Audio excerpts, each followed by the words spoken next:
Take a second, literally right now, and just notice your own experience of watching this explainer. You're hearing the sound of my voice, you're seeing the light and shapes on your screen, and you're probably aware of the feeling of the chair you're sitting in. That first-person, subjective experience, that undeniable, incredible feeling of being you in this exact moment, is actually the ultimate biological mystery. Seriously, for decades, science has struggled to figure out how a 3-pound mass of wet biological tissue inside your skull actually generates this rich internal movie. Well, today we're exploring a totally fascinating 2026 framework by Satya Prakash Dubey called the Consciousness Theory of Neuroscience, or CTN for short. And it proposes a massive paradigm shift in how we study the brain. Okay, let's dive into our roadmap for today. We're going to start with the core mystery, reveal a pretty big plot twist, look at 2 ways of knowing, introduce a concept called the intrinsic experiential aspect, and finally, see how all of this actually expands neuroscience. First up, Section 1, the core mystery, the hard problem of consciousness. So to understand the solution, we kind of have to grasp the problem. Back in 1995, philosopher David Chalmers introduced what he famously called the hard problem of consciousness. And it's hard not just because it's technically difficult, but because it totally resists standard scientific explanation. Look, we've mapped incredible things in the brain, right? We can explain the absolute mechanics of how visual information is processed or how neural signals integrate to make your muscles move. But those are just mechanical descriptions. They don't answer the ultimate question. Why does the brain feel? Why is processing a specific wavelength of light accompanied by the actual qualitative first-person sensation of seeing the vibrant color red? The hard problem of consciousness is essentially the question of why and how physical or neural processes are accompanied by subjective phenomenal experience. Standard neuroscience treats the brain a bit like a highly complex computer, but a computer doesn't actually experience the code it runs. A biological brain, somehow, actually does. For decades, scientists have tried to bridge this gap, constantly asking, how does the brain create consciousness? And, that brings us to the twist. Which brings us to Section 2, and honestly, the big plot twist, reframing the mystery. So, the crucial point is the central reversal proposed by the CTN framework. Dubey argues that our scientific framing has been entirely backwards. Get this. The hard problem of consciousness is more accurately understood as the hard problem of neuroscience. The explanatory gap isn't there because consciousness is some magical, mystical property that just refuses to be explained. The gap exists because neuroscience is trying to explain a first-person reality using a framework built entirely on third-person physical measurement. It's literally an internal limitation of the discipline's methodology, not a fundamental flaw in consciousness itself. So let's move into Section 3 to break that down. 2 ways of knowing, or the epistemology gap. Think about the incredible tools we use to study the brain today.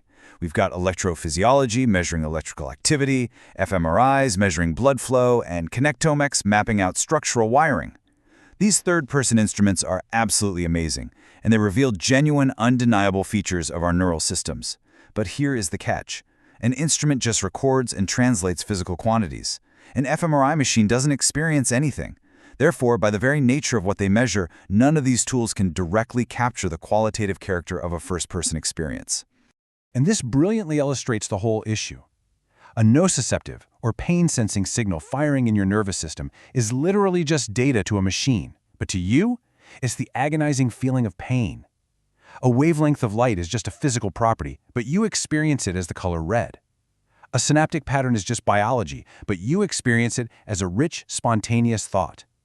When we try to cross from the third-person measurement over to the first-person reality using only objective tools, we will always hit a wall. As CTN powerfully states, a measurement of neuronal activity is not automatically a measurement of the qualitative character of experience. It tells us exactly what the neuron does, for sure, but it completely fails to tell us what the living system undergoing that activity actually experiences. And recognizing this isn't some sort of defeat for science, by the way. It's actually a call for much greater scientific precision. Which leads us to Section 4, intrinsic experiential aspect, the missing dimension. Because third-person measurements leave something so critical out, the consciousness theory of neuroscience introduces a vital new conceptual tool, the intrinsic experiential aspect, or IEA. This is essentially the baseline experiential condition of a living biological neural system. Now, I want to be really clear here. This is not some separate supernatural soul or non-biological substance, okay? It is a biological experiential property of the living system considered as a whole. Your IEA persists whether you're awake, asleep, or highly emotional, even as the specific contents of your daily experience continuously change. Now, what's really interesting about this is how useful it becomes when applied to borderline states. Under standard third-person neural measurements, a person under general anesthesia might simply be lumped into a broad category of unresponsive. But the IEA framework conceptually distinguishes general anesthesia from actual biological death, recognizing a baseline living experiential conditions to remains. Similarly, it distinguishes the experiential condition of deep sleep from a dreamless coma. Instead of collapsing everything into one big messy bucket of unconsciousness, IEA allows us to map the living biological neural system way more accurately. Finally, Section 5, Expanding Neuroscience, the completed framework.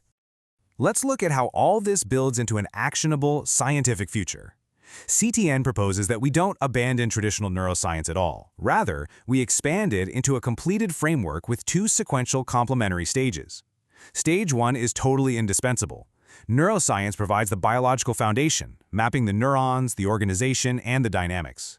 But then, we got to move to Stage 2. Here, consciousness is no longer treated merely as a passive output waiting to be explained.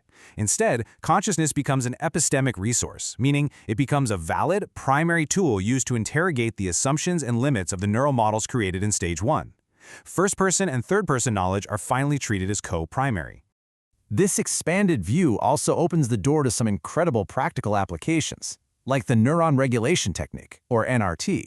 The framework suggests that if consciousness is an active participant in this system, then first-person attention might actually function as an active component of neuro-self-regulation. While the clinical significance of NRT is definitely an open question waiting for more data, it really shows how changing our explanatory direction can lead to totally new, direct interventions for human health. And that leads right to the empirical core of CTN. The framework explicitly states, controlled changes in relevant neural organization should produce predictable changes in first-person phenomenal experience. This right here is what makes it rigorous science. It's not just philosophy, folks. It is a strictly falsifiable framework. If we can formulate predictions about this relationship and they hold up under rigorous testing, the framework gains support. If they fail, the framework must be revised. It practically begs for rigorous empirical challenge. So to actually cross this explanatory boundary, neuroscience needs a methodological expansion. We've got to identify neural variables that genuinely matter to the quality of experience, not just behavior. We must develop highly validated, systematic ways for subjects to report their first-person experience without language biases or the brain just making things up after the fact. We have to treat that first-person data with the exact same rigor and critical evaluation we apply to third-person fMRI scans. And ultimately, every framework has to be entirely transparent about where its measurements end and where its theoretical assumptions begin. The CTN framework beautifully argues that the neurons are the foundation, absolutely, but consciousness is the horizon. We can no longer dismiss first-person subjective experience as just some mysterious byproduct of the brain. It is literally the very thing that gives the scientific enterprise its significance, and it holds the key to correcting our scientific blind spots. So I'll leave you with this final provocative thought to chew on. If our own subjective experience is a fundamental, co-primary form of evidence, are you ready to examine science from the inside out?